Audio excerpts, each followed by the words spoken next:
If you are a restaurant owner or operator seeking clarity and a strategic approach to enhance your restaurant's marketing, this episode is for you. In this episode, I engage in a conversation with Chip Klose, a restaurant coach and the podcast host of Restaurant Strategy. Chip has just released his first book, The Restaurant Marketing Mindset, a comprehensive guide to establishing your restaurant's brand from concept to launch and beyond.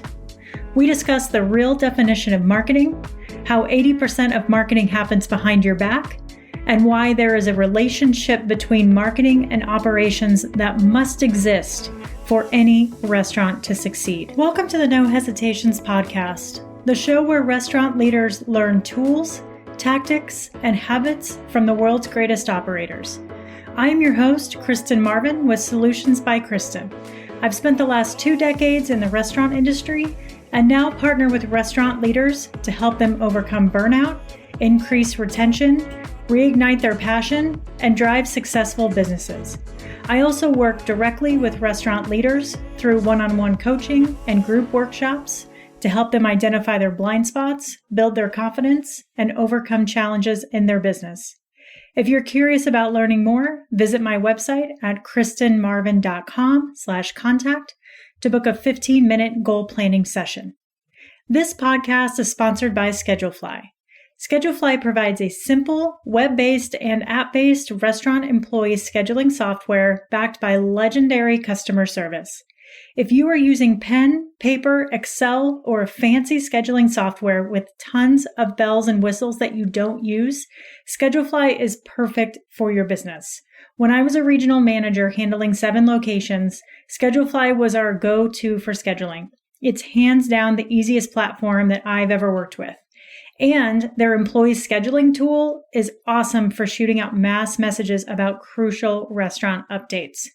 Visit schedulefly.com and mention the No Hesitations podcast to learn more and get 10% off. I hope you enjoy this episode. Chip, thank you so much for being here today, and congratulations on the book. It's so incredible. I appreciate it. It's no small thing. Anybody who's written a book knows what a Herculean task it is. Yeah, I'm in the process of writing mine, but I just am so excited to learn from you. You know, the work begins, I feel like, when you launch. What's the launch been like? How does it feel to have it launched? The real work begins when you finally have a first draft. Where are you? Are you writing? Are you in the first draft phase right now? Yes. Yep. The biggest piece of advice I can give you or anyone else who thinks they have something to say and it's worthy of putting in a book is do it. It's never been easier, but just brain dump, just puke it all out, get it onto a page, get it out of your head, because inevitably you will rework it, reshuffle, reorganize. You will do all of this work after you have the first draft. My book changed, I'll say, dramatically once I had a first draft. I did the first draft and I walked away from it for a month, right? Like I just didn't look at it or think about it. It allows you to come back with a little bit of objectivity, and you can, you don't remember how hard it was to write this passage or this chapter or whatever. Yeah. So you can come in and really look at it. And if it stinks, you're like, I don't know what I was trying to do there. It stinks, because you've got a little distance from it. So all the work really happens after the first draft. Okay. And launch is actually sort of the easy part. I mean, it's really okay.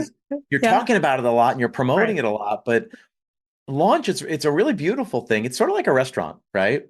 Is that all the work goes into trying to create the thing you want. And then the difference in a restaurant is once you open, the people, or I guess the similarities are that once it's out, once the restaurant's open or the book is out, people are going to use it the way they see fit, right? It doesn't matter that you thought people should wait here while they're waiting for their table, or you thought this, or you thought that. People are going to do it. They're going to make it their own, which is a very cool thing. Anybody who's owned, operated, run a restaurant, when people feel a sense of ownership over your place, I find that's a really special thing. It's the same thing with the book. Like, I can talk about it and I can put it out and I can send emails and promote it and all that. But at the end of the day, people are going to do with it what they're going to do, and they're going to learn or not learn or agree with me or disagree with me and give it to their team or not give it to their team. And There's a letting go that I find very freeing. That it's a letting go that I didn't feel when I first opened restaurants, when I Yeah. first started in the industry, Yeah. that I eventually learned, and I found the joy in. And so that's that same thing I've tried to be good about during this process. I love it. I didn't know when you and I first connected that I don't think I knew that you were writing a book, and I was super excited to see that you had launched it. I think I saw it on LinkedIn because that's where, we spend a lot of time, right? And I Yeah. immediately ran out and bought it. And I was so excited to just read it and support you and gain more knowledge. And I actually ended up, and I'll talk a little bit more about this in a little bit, but I actually ended up using it a lot for my business. And so I'm very grateful for that. But again, speaks to you just never know how people are going to use it, right? And I've Yeah, bought books that 100%. I've been super excited about and read through, within the first month I've had them. And then I've let them sit around for 6 months and then finally picked them up, so you just never know with the Yep. timing. I would love to know what your motivation was for writing the book. It was a similar motivation. So two parts. There's two answers to your seemingly simple question.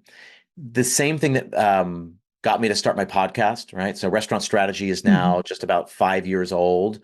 And I was running, basically consulting with a bunch of restaurant owners back then. And I just said, I'm saying the same stuff over and over again. Mhm. Like people are misguided in the same areas and they need to be told certain things, or they're not listening to me about certain things. And I just thought, if these people, and I was in New York City working at, very high-end restaurants, I was like, if these people with the resources they have and the access to knowledge that they have, if they don't know it, then I'm going to bet that a lot of other restaurant owners in a lot of other markets also need to know it. So I started the podcast to just sort of like tell people what I think I had learned and what I think would help them. It's the same thing out of the book format. I had to present it differently because people sort of consume a book differently than they consume a podcast, and they want different things from them.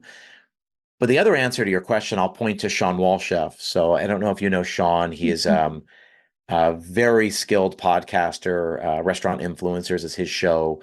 He's a restaurant owner himself, and he's got this media company. And sort of in keeping with the same thing, he says, he had told me a while back, he's like, why aren't you on TikTok? I said, because it's just one more thing to learn and Yep, one more place 100%. to be and all that. And he says, yes, it is one more thing to learn, but it's one more place to be. And he said, I know you want to make an impact. And I know what you're Mhm. trying to do is help people that just don't know these things or haven't heard these things in the way that you're putting them. And he said something that really resonated with me. And I guess this is the reason why I wrote a book, although I didn't realize it at the time, is that you can't dictate how someone learns or where someone gets their information. Mhm. Some people want to watch TV. Some people want to read a book. Some people want to listen to a podcast. Some people want to, read magazines or articles or blogs or just follow Twitter. Some people just want to be on TikTok and that's how they get their. If you can help them learn in a certain way, then you sort of owe it to them to be wherever they are. And it's this old idea of, meet them where they are.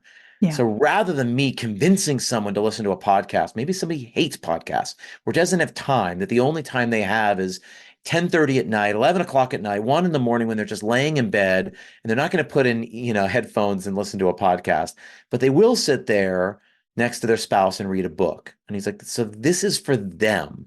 Likewise, if someone doesn't have time, they only have a few minutes while they're waiting for the elevator, while they're waiting for the train. Maybe they don't have time for a full podcast. They don't have time to read a book, but they do have time to watch a couple of videos on TikTok or Instagram. And maybe that's going to help inspire them and give them something to think about as they head in to the restaurant for the day. And he's like, you can't dictate where people get it from. So be in as many places as you can, which I think is ultimately really good advice. Yeah, I agree. Are you on TikTok now? I am. Okay. I am. Perfect. I have to check that out.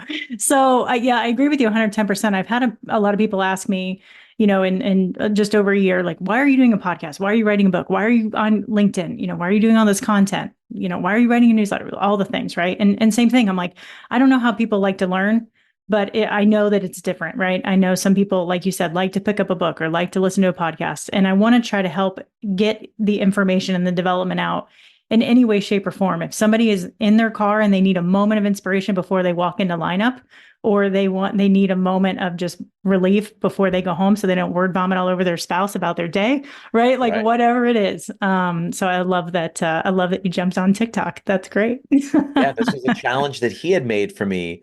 So it was really funny. So he made that challenge a year and a half ago to me to be on TikTok, which at that point the book was done. I mean, the book was just about finished its, I'll say, third round of rewrites, so the book, and it just takes a long time to get it then copy edited and typeset and designed and printed and all of that. But I realized when he was telling me that, I was like, oh, that's the same impetus that led me to writing the book. I just didn't think in those terms. He articulated it much more clearly, and so now I pass that on in case that helps inspire someone else. Nice. Did you self-publish or did you go through a publishing company? So I went through a hybrid publisher. It's a great Okay. question. So do you know which route you're going to go? I'm leaning towards self-publishing, Yeah. but if you Um, give me feedback, I'm still researching. yeah, I would strongly, I mean, traditional publishing is sort of a long, arduous road. And ultimately it was like, I'm not big enough to get them to notice. And so it very was clearly either self-publishing or hybrid. I like the hybrid model, simply because I had the weight of an imprint behind me. So the weight of a publisher who's done this before thousands of times.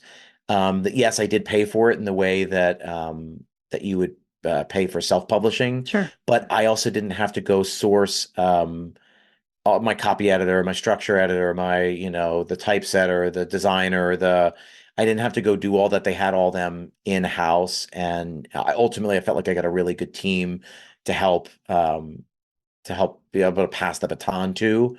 And it was a really good relationship. So for me, that worked, but hybrid is a form of self-publishing. I just feel like it's got a little bit more weight behind it, a little bit more might than I really had time. I didn't have the time to go find all of those different Yeah, players and pieces. So while I totally. could have saved money, it wasn't necessarily enough to make it worth it. I love it. I want to go back to something you said in the beginning when you were talking about the book, that you wrote this because there were a lot of misguided ideas out there. Will you speak to some of those?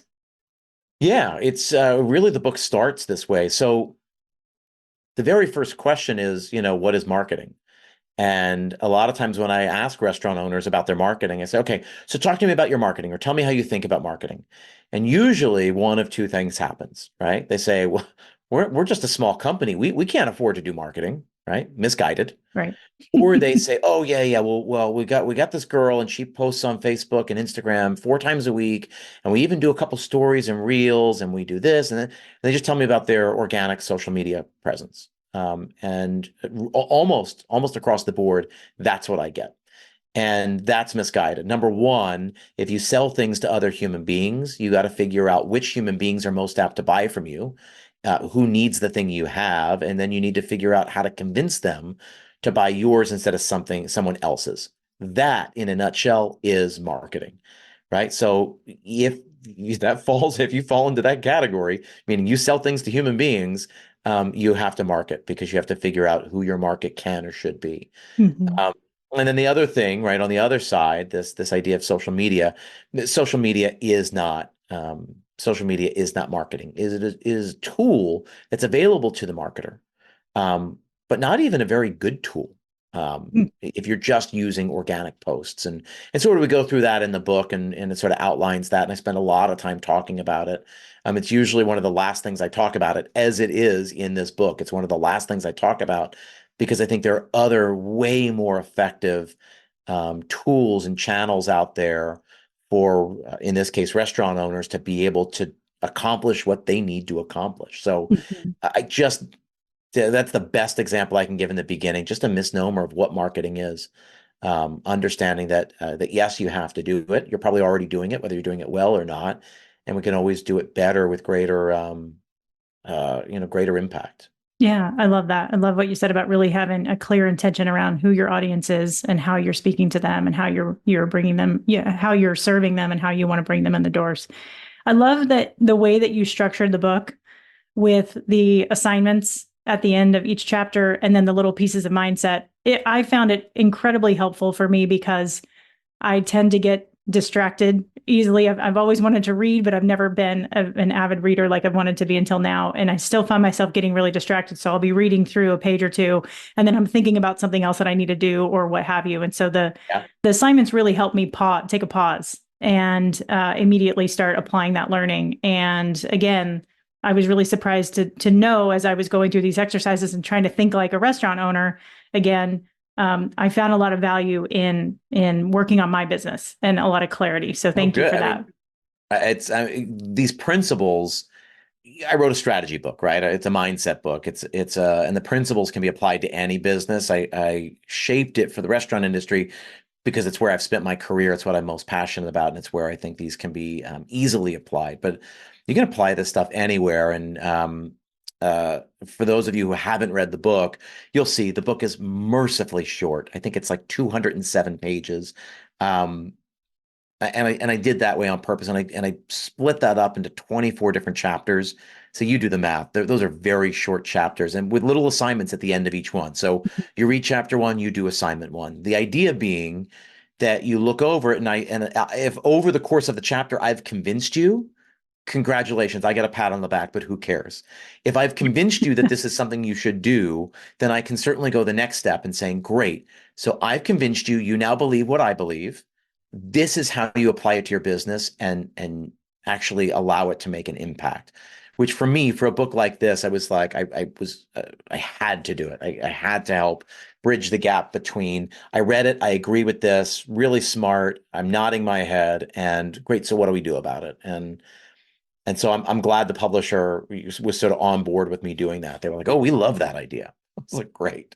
Yeah, it's a wonderful format. It makes a lot of sense. I love again just being able to really sit down and immediately start retaining and implementing what you've learned. It's genius. So thank you for that tool. I loved Another thing. Challenge 24 too, What was or challenge? Oh, at the end. Assignment Yeah, yeah. 24 because when I read it, I was just getting ready to take my first 2 week break from my business, and it reminded me of when I was operating restaurants and how I would set the team up for success, right? So assignment 24 is you challenge the reader to take a 2 week break from their vacation and set their team up for success.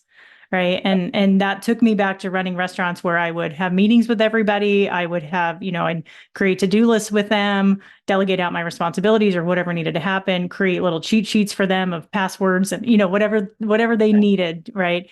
And that was so eye-opening for me because I had forgotten to think that way in terms of my business. And then it was so eye-opening to come back and again, see those gaps where I Yeah. needed to set myself up for the next time I go on vacation. 100%. I spent a lot of time thinking about this and talking about this to the members of my mastermind group, the people that I coach, and I'm sure this will resonate with you. But for me, it all comes down to systems and goals. Mm, And not enough of us take the time to actually set a goal. A system without a goal is just stuff to do. It's just tasks. right. But if we get really clear on, well, what do I want to accomplish? In this case, I want to go away for 2 weeks and really switch off, unplug, right? So I'm going to go away for 2 weeks and everything's going to be fine. Well, then what's the system I need to put into place to make that thing happen? System is a fancy word that we've dressed up over the last, I'll say 15 years, but a system is just a repeatable set of actions. I talk about that in the book. It's just a repeatable set of actions. I'm going to do this and this and this and this to accomplish the stated goal, right? If it's a repeatable set of actions, right? If it can be repeated, it can be replicated. If it can be replicated, it can be scaled. And that's how either we grow a business or even just step away from the business so that we can let other people do it. That's a form of scaling, I firmly believe. Yeah, and I've always been a huge fan of systems, and at certain points in my career, I've had people tell me, "Oh, you're too corporate. You like these systems too much." And the thing that again misguided, right? I believe that systems help your business be more efficient, but more than that, they help your people focus where they want to focus, right? With the guests and with each other. And So they good. make your business less dependent on people, which again, right now is, retention is such a huge pain point in our industry. And so I work a lot with my clients too. Like, let's get some systems in place. Like, what questions are your teammates constantly asking you? There's systems in there, right, Yep. that you can create for them. It, So, we were just talking about this the other day, and I'm sure you know this story, but maybe your listeners all don't. Danny Meyer is the founder of Union Square Hospitality Group, mhm, right? It's he's got dozens of restaurants, and eventually they wanted to make Shake Shack, and then they spun Shake Shack off into its own company. But Union Square Hospitality Group is one of the nicest groups of people you'll ever find. And mhm, Danny really wanted to be the hospitality guy. So we wanted to be the most hospitable restaurants, certainly in New York City. And his whole thing was, okay, so how do I do? I can say that, I can put that in the handbook, I can tell people at the pre-shift, but we need somewhere to, we need to put our money where our mouth is. And he tells the story. He said we literally did. Back in the day, they used to give their captains and bartenders basically a comp budget. And it was a set budget that says, you have, I'm making the number up because I forget it, you have $25 at your disposal to make someone's night. If you can make someone go, whoa, then it's worth it, right? So maybe that's they're debating between one appetizer and the other. They can only really afford one. They pick one, you send the other and say, I know you were debating and you really shouldn't have had to choose between these two because mhm. they're both so great, right? Yeah, yeah, You know the look in their face, they're going to go, whoa. Or they finish the bottle of wine halfway through entrees and you say, can I bring you another? And they said, no, we're not going to finish another bottle of wine. We're okay, thank you.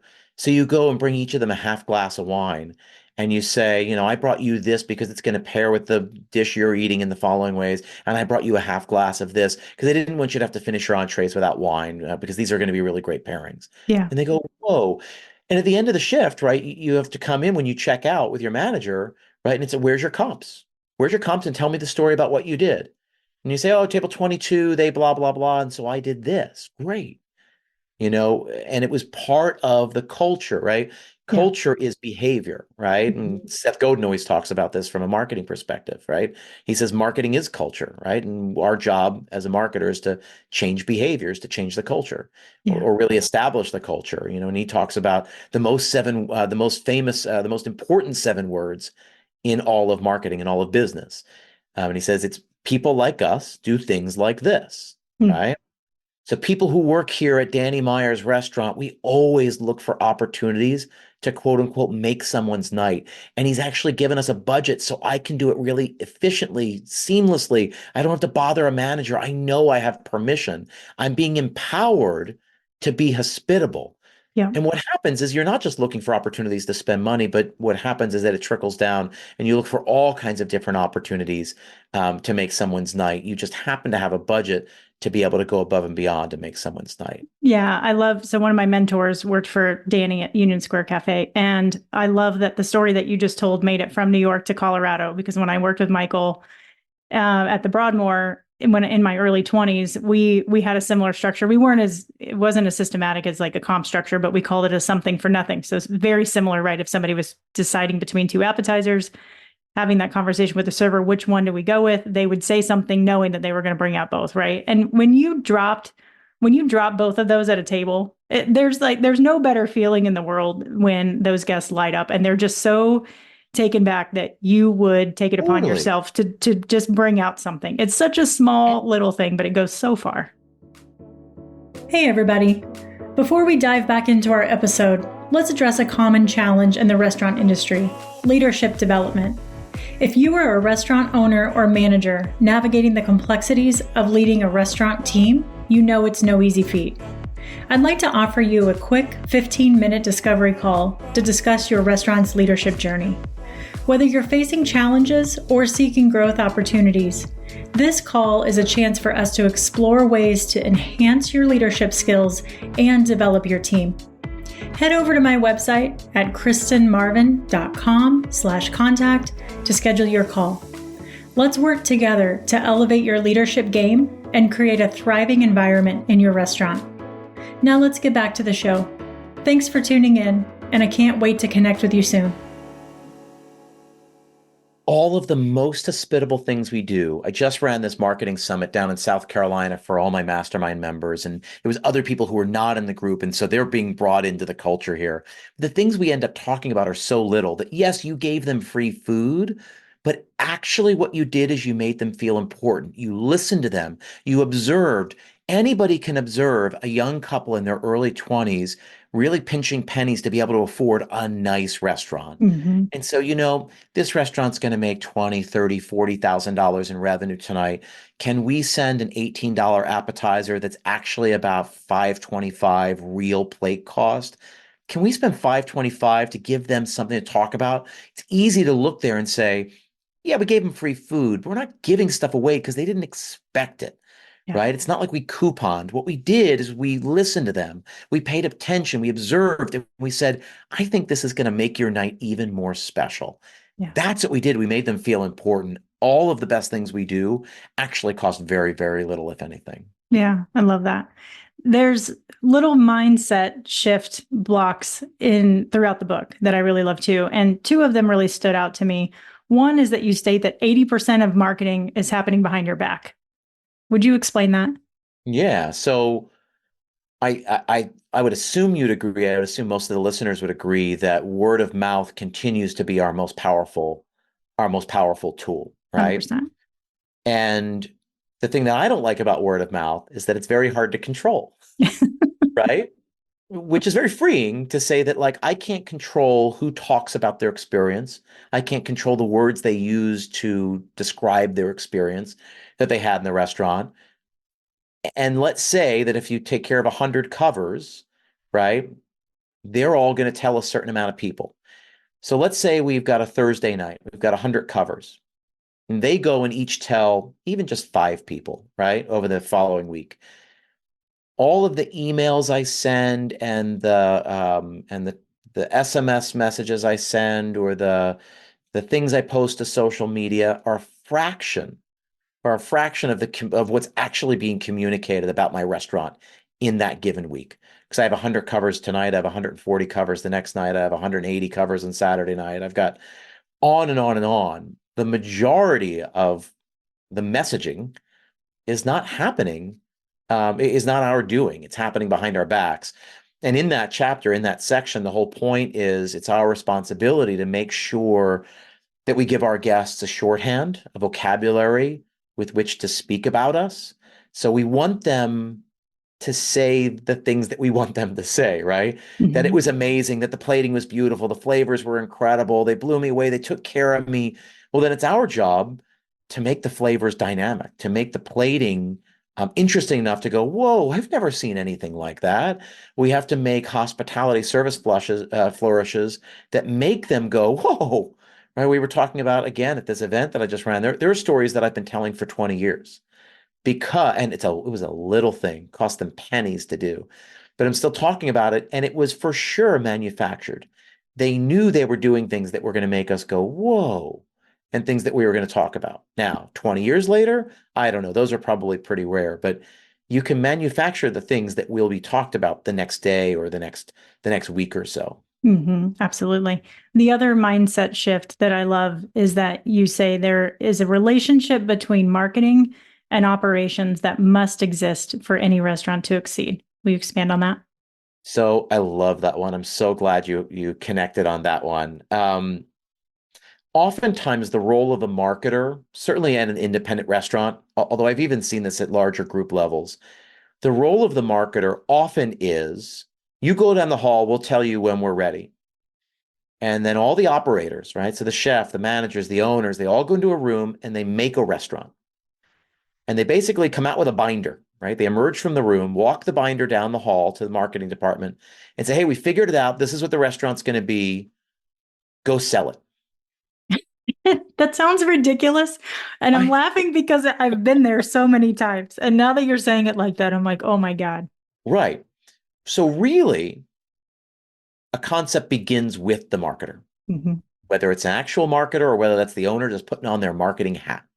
It begins with a marketer, with a marketing action. The marketing action is looking at a given market, right? A neighborhood, a city, a region, and saying, who here needs something? Who here needs something that we are uniquely qualified to provide? What happens, I say early in the book, two ways to market, right? Either you come up with a product and then go find people to buy that product, or you look for people who need something and then go create a product for those people. Most restaurants do it the first way, and the best companies in the world do it the latter.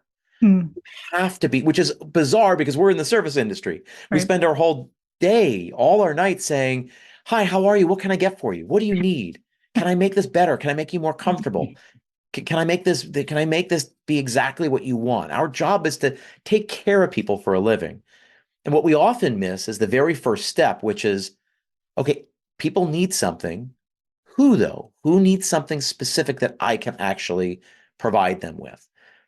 So the marketing department looks at a market and says, well, I think there's openings here, here, and here, right? I think there's room for a new blank restaurant, a new, XYZ, whatever it is.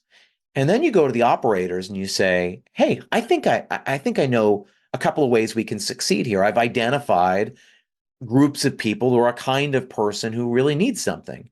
Now that can be something as simple as looking at a neighborhood and saying, there's no fine dining restaurant here, right? Oh, okay. Well, we don't just say, well, you're right, there's no fine dining restaurants here. Let's just make one. Then you have to look and say, well, why is that? Mm, Have others opened and failed? yeah. Do people not want? I mean, in New York City, we're famous for this, right? There's some neighborhoods where people just want to live there, and they're happy to travel elsewhere for restaurants. I opened a restaurant on the Upper West Side of Manhattan years and years and years ago, and they were one of the only fine dining restaurants on the Upper West Side. And what we discovered really the hard way over the course of the year is that there's a reason for that. Yeah. The people here it's residential. They don't want those kind of restaurants. In Hmm. fact, they don't want to just come downstairs and go to a nice restaurant, even if they can afford it, which, by the way, most of them could definitely afford it. They want it neighborhood, casual, comfortable, bistro kind of places, and they were willing to travel because they had a driver, could get a taxi or a car to take them to a restaurant in other parts of the city. They didn't mind traveling, but they didn't want it in their backyard. And it's very different than, say, the Upper East Side or Tribeca or Hmm. Gramercy, other defined neighborhoods in Manhattan. But we learned that the hard way, and that restaurant no longer exists. Chip, I've been there too. I worked for a group and I was a managing partner. We opened a restaurant. We took over a space that had been a dive bar for 60 years and put in a high-end comfort food, and it failed. And we got in there, and the guests coming in saying, we're saying this is too expensive. I want a composed dish. I can't, this is too expensive for my family. Where's your children's menu? And then we didn't adapt to that, which I think was our downfall. I was 30, right? I was learning all the things. How Mhm. do you know what, how do you find out what those neighbors want before you go in? It's so great, right? It's asking questions. Now, that can be literally going up to people and asking questions, or Mhm. just asking yourself questions, starting by saying, what do I think would do really well here? What do I think what could people use here, right? Because they don't know they need it yet, right? Mhm. The Steve Jobs' genius was that he created an iPhone. Famously, in his early memos, he created a pocket computer. He looked in the future and he says, I see where we're going. I think there's a time in the very near future where people are going to need to be way more connected than they currently are, meaning they're going to have a computer on them at all times. Hmm. And everyone says, no one's going to do it. They already have their wallet, their keys, and their phone. And he said, well, they've got one pocket left. And he says, that goes for all the other stuff. That goes for their hand. They're not going to put another thing in their pockets. And he said, okay, so figure out which one of those we can replace. And he came back like 3 months later and he says, actually, I want to replace them all. And they said, no, you're crazy. We're already going to replace the phone. That's when iPhone was created. He said, it's really a pocket computer that also has phone functionality. But the very last ironic laugh that he had is that we have Apple Pay. It is our wallet, right? We have my doors are all electronic. So my lights, it's a smart home. My alarm system is all digital. It's all via an app. So my phone is a computer, it's a phone, it's my wallet, and it's my keys. Guess what? And if you've got a Tesla, you just use that to start your car. You don't need a key for your car. So he saw what the world needed. But he was asking the question of what do they need? What do they need that they don't know they need yet? Yeah, love that. It begins by asking the question. Sometimes it's simple observation, right? They always talk about, counting cars in the parking lot, right? Like, where do people go? I know maniacal restaurant owners that used to sit and watch people leave the subway, right? Get home from work, get out of the subway, and he would watch where they went. He said, how many people are going straight home? How many people go to a restaurant, a bar, something like that? And which ones do they go to then? That's just Mhm. simple tallying it up. The number of restaurants that don't do that are great, that don't even go to that level. Simple observation and surveying, just asking questions. And we didn't even get that much. We spent a chapter on market research in there towards the end of the book. Um, but really, it begins with that. Then you can do other things, right? Studies of your market and understanding, household income and things like. Even the post office can give you that kind of information. You can Mhm. go onto their website and get information about, general sort of affluence in the area if you're going to open up a high-end thing. Yeah. Although in the case of the Upper West Side, that wouldn't have helped us because people had plenty of money. That just wasn't where they wanted to spend their money Yeah. on a Wednesday night. I saw your wheels turning there a second ago when you said market research. Is there another book here in the in the wings? No, no. You know what? It's funny. When I was in business school, one of the last classes I took, we were two back-to-back market research classes, and the professor I had for both of them is amazing. He's genius. We did a whole episode of this on the Restaurant Strategy podcast, and for the life of me, I can't remember the number, but it was Mm. so good that we did an encore of it. So we did it relatively recently in the last, I'll say, 2 months, 3 months. It's Dr. Ernest Baskin. It's my interview with him. If anybody's really interested in learning more about him, that's what he does. And he's literally written the book on the subject. And he's young. And so he like gets the way the world is and the way the world is going. And I found him and his opinions and his ideas really refreshing. It was like it was worth, I'll say maybe half of my half of what I spent on my education because I got to know him and learn from him. But it's a really great podcast episode that sort of acts as a master class in this area for anybody who's listening and wants to dive deeper. I love it. I'm going to check it out right after this when I go walk the dogs. What's the one thing that you want readers to take away from this book? Because I feel like you can jump into any of the 24 chapters and take away a valuable nugget. What's the one thing you want people to walk away with? Yeah, it's a great question. Number one is that definition for marketing. It's three questions. What's the product? Who is that product for? And then how do we reach them? You got to get clear on the first two because the rest of your time as a marketer is spent on the third, right? That's something that's really, really key.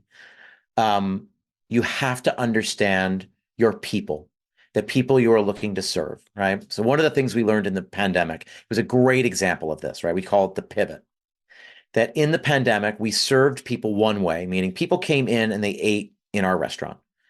And then when the government shut everything down, we couldn't serve them in that way anymore, right? And people were nervous. They wouldn't have come even if it were open, right? But there was another thing they needed that the best restaurants, the most successful restaurants, were the ones that were sensitive and said, we have people who needed something from us. We provided that with them and stopped and said, what do they need now? Okay.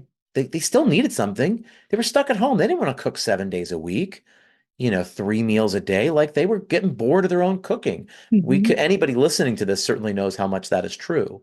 Um, so they needed things. That the best thing in business is by looking to your people and saying, what do they need? What do they need that I'm uniquely qualified to provide them with? And if you answer that question and continue to evolve your business, and you'll find additional revenue streams, you'll find better ways to serve people than you have been, you'll find better ways to serve them than anyone else is serving them. If you do that, if there's one thing you take away, it begins with your people and you say, what do they need? What do they need that I can provide them with? How can I do it in a more compelling way than anyone else out there? Start there, that's your center, and then build out from there. I love it. Chip, thank you so much for being here and sharing all your wisdom with me and with the audience. Would you tell listeners where you can find the restaurant marketing mindset and podcasts and all the goodness? Yeah, for sure. So to find the book, you can go to Amazon and find it, or you can go, right? So that's third party, or you can go first party and you can go and get it directly from me, therestaurantmarketingmindset.com. You can get your book there. I get pennies of every copy on the Amazon sales. I get every dollar generated through the website. So if you really want to support your local, whatever, you go there. And if it's just easier to go to Amazon, that's fine too. I would say don't buy one book, buy two books. And do that because you're going to give them away. Give them away to the restaurant next door, the restaurant across town, to one of your managers. So therestaurantmarketingmindset.com. And if you want to go find the podcast, go find it anywhere you find podcasts. It's called Restaurant Strategy. You can go to restaurantstrategypodcast.com and learn all of the things that I do. Those two will introduce you to my ecosystem. I love it. I've got a client that I've been thinking about as we've been having this conversation who needs this book. So I'm going to go buy it from your website. In fact, one of the things we're going to do in the next couple of months, when the audiobook comes out, we're also going to release basically a 4-book pack. It's like 4 books, 4 totes, and the whole point is that I don't want to sell one at a time anymore. I want to sell 4 at a time. Even if it's at a steep discount, simply because I know that's what moves the needle in the business when everybody is speaking the same language. I love that. Can I steal that idea from you? Take it. There are I have no original ideas. Okay. There's nothing precious that I've ever come up with. Everything I do is taken, distilled, or stolen from someone else. And what I try to be really good about is just making sure to tell people who I stole it from. I do that. I do it all the time. It's 24 chapters in the book are pretty much, there's no new ideas, just new ways of thinking about the old ideas. I love it. Well, everybody, please go out and get yourself a copy for sure. Again, thanks, Chip. Really appreciate your time today. And thank you so much, everybody, for listening. For more free leadership tips, please visit KristenMarvin.com and be sure to download my free step-by-step guide on how to retain your employees. Thanks, everybody. We'll talk to you next week.